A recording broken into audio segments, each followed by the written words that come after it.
Have you ever wondered if you handle the situation properly? I know I have. Well, you're welcome to SIP. Here, we say it properly. And we're looking forward to having you on each episode as we learn together how to say it properly.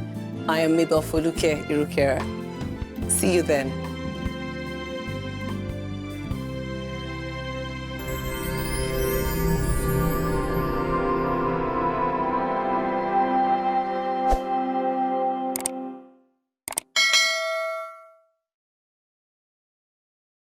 You're welcome back to Byronbee TV. Our program today, Say It Properly. Our topic is homesickness. I'm sure you know what that is about, or you get to learn more about it today.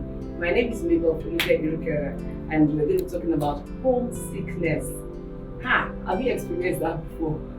I know I have. When I was sent off to boarding school. And so that's, with what's happening in the world now, and the country, my country, Nigeria, and in other parts of the world, more and more children are getting to live away from their parents for periods of time because of one reason or the other. That they're going to camp during summer school, or they're going to boarding house for a term. And so that brings a lot of homesickness, into it. Homesickness is simply feeling sick because you're longing to be in your regular home. Anyone can feel homesick. Even adults feel homesick. You travel, you're away from your family for a while, you just long to be back home. Homesickness is not a bad thing, actually. It's a good thing because it means that there's something that is beautiful, something that is fantastic, wonderful, something that you're longing for in that home. If your home was in shambles, or you're always fighting, or acrimonious, you would not be homesick. I know that. You're not going to be thinking about that at all. So we're talking about homesickness in relation to children today, and how do we say this properly? How do we teach them how to deal with homesickness? That child goes off to boarding school, or that child goes off to camp for a week or 2 weeks or a month, and that begins to happen to them. There are 3 stages. The first is the preparation stage. The second is the actual leaving of the house, or actually going to the school or to the camp. And the third one is the post-preparation stage. So for the preparation stage, this is what you're going to have to do in order for us to say it properly. Number 1, you have to open up and answer the questions. Whatever questions that this child has, concerning this process, involve the child in the process. Going away from home should never be a surprise. You need to involve the child in the process. So you just don't wake up one day and say, hey, Ted, you're off to camp, or you're off to boarding school. That is traumatic because you have not involved the child in the process. You need to involve that child in the process. Let that child know, we're planning that you should go to camp. These are the benefits of going to camp, or you're going to boarding school. This is what happens when you go to boarding school. Involve the child. If the school has a brochure, bring out the brochure. Let the child go through it. If they have questions, let them ask as many questions as they want to. These days, many schools, when they after admission, actually have what you call WhatsApp groups, or communities where the children begin to talk to each other even before they get to the school. And if your school or wherever you're planning for that child to go to doesn't have that, you might be the one to initiate it. It actually makes it easier because even if they have never met anybody else there, they have communicated with them one way or the other. So that's the first part. Involve your child. Answer their questions. Let them be, involved. Let them be involved in the choice. Let them be involved in the process every step of the way. The actual living is actually the very painful part, and that's hard when you have to take the child to the camp or to the school.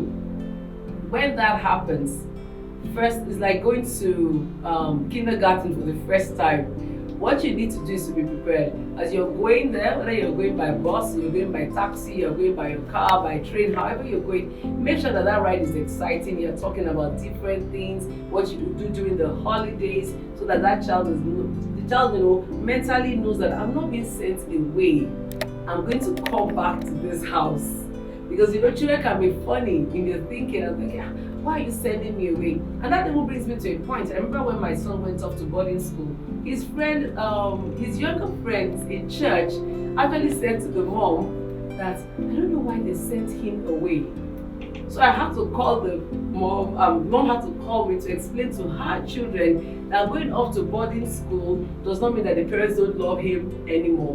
And so what did I do? When my son was settling in school, I took pictures of him, and one time he sends pictures from school, I send pictures and say, oh, this is how he's doing in school, he's settled in, he's enjoying the place, he gets homesick, but we didn't send him away. I hope you are getting the point I'm trying to make, because children have wild imaginations and you'll be amazed how wild that imagination can be.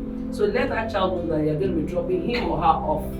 When you do the drop off, if the school permits for you to go into the hostel or into the room or into the hall, do whatever the school allows you to do. Keep it at that.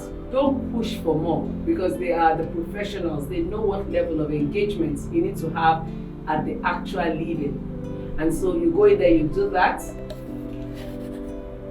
pray together, and guess what? You have to go. Yes, the hugs. Yes, you might cry, the child might cry. It's fine. It's part of, being away from each other. But as you're leaving, this is now post-prepared. Do not start making empty promises to this child. Because we're parents, we try to comfort the child and say, you know what, if you don't like it here, don't worry, just call me, I'll come back, I'll come and get you. What you're doing is you're setting that child up for failure. That child will not be able to overcome the feelings of homesickness with all that the school will provide, because the friends will be there, he'll make new friends, she'll make new friends. But because you have said to that child, I'll come and get you, that child will say, I just want to go home. And that's not what you really want. So please do not tell that child that when you're dropping the child off.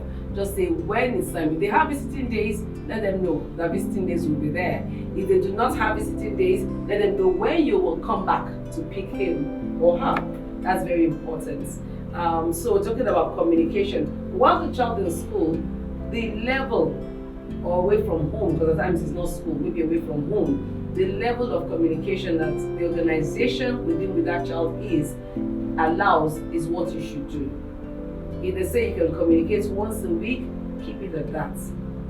One of the things that I have learned from my own experience is that when you're on the phone with a child and the child says to you, oh, I had such a horrible day, oh, this week has been so bad, I just want to come home, and you are beginning to take that burden on yourself, instead of trying to ease that child's burden and say, don't worry, you'll be fine, what is going on here, and just pinpointing the exact things. What happens most times, as soon as that child drops the phone, guess what? Their friends come in and that child forgets about all the burden that they have laid on you and they are playing again. That's how transient their own feelings can be. So parents, be careful. Homesickness is real, but do not lock into it yourself. And don't make that child sit on it as if it's a place to dwell. Homesickness is not a place to dwell, it's a transient place. And they go through it and they come out of it. So please help them do that. One of the things I also want to talk about is that there's a difference in all your children. If you have 2 children, they might be different from each other. If you have 3, if you have more, you have that child that will communicate. You have the one that will not even bother. But it doesn't mean that the one that is not communicating is not homesick as well. So you, as a parent, you still need to reach out. You still need to reach out and say, hey, how are you doing? Do you need anything? How is everything? But do not make empty promises. Don't build castles in the air for the children, because you'll just be cementing the homesickness. Let them know what you're going to be able to, take from them and what, or do for them rather, take from them as well. Another point I want to make now is the issue of, that's the part of the post-preparedness part. If a child calls and the child is truly distraught and wants to come home, and the school maybe advises and says, you know what, maybe this child is not ready for this kind of separation. The last thing to say to the child is, you have just wasted our money. This is a waste of money. Do not begin to quantify it in terms of money, because that child's emotion is not viable. You can't put, a figure to it. So when a child in the school agrees that this child does not fit into this environment right now, when the child is not mature enough for that environment, please do not make it about how much you have spent. Yes, it's expensive and we all know that. But don't say that to the hearing of your child, because the child is going to be put on a guilt trip. Parents, please don't guilt trip your children. When you guilt trip a child, the child stays there and is miserable, and at the end of the day, in its academic performance, it will not be fantastic because the child is not happy where he or she is. So that's another part of it. Please don't guilt trip your child. I'm trying to check out some of the points that I had penned down here as well. Another thing is when you're also, when they now come home, there has to be a debriefing. For me, that was always the most interesting part, because when you're doing a debriefing, all you're doing is asking them questions. So how was the school? How was this? Did you make friends? You learn about the new friends they have made. You learn about, you get to hear about experiences.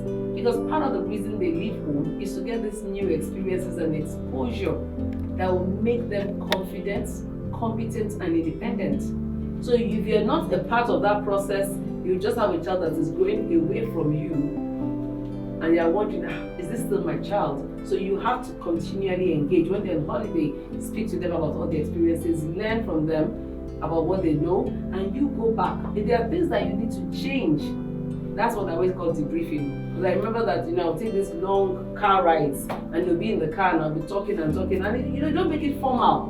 Make it very laid back, where you're just talking, and then you see some habits that they picked up, because they're not home anymore for you to correct them every day. And then you talk about that and say, no, we don't do that. In our family, these are the values that we have. And it's called a debriefing. So it means that you're taking out the negative and you're reinforcing the positive. Homesickness is real. It's a beautiful thing when you think about what it really means. It just means that your home has been conducive enough to have bred this child that now wants to be there. Congratulations to you that your child can be homesick. It's a good thing that happens. And as we're rounding up on this, I want you to know that the most important part of it is how you handle it. Children feed up our own emotions. If you as a parent, you're not doing well with the separation, there's a tendency for that child not to do well as well. Homesickness, a good thing, but at the same time it can turn bad if you don't handle it properly. This is Saying It Properly. We look forward to seeing you next time. I want to talk about other topics. Remember, please subscribe to Byronbee TV and share loads and loads of content for you there. Take care and God bless you. Have you ever wondered if you handle the situation properly? I know I have. Well, you're welcome to SIP. Here, we say it properly. And we're looking forward to having you on each episode as we learn together how to say it properly. I am MABEL FOLUKE IRUKERA. See you then.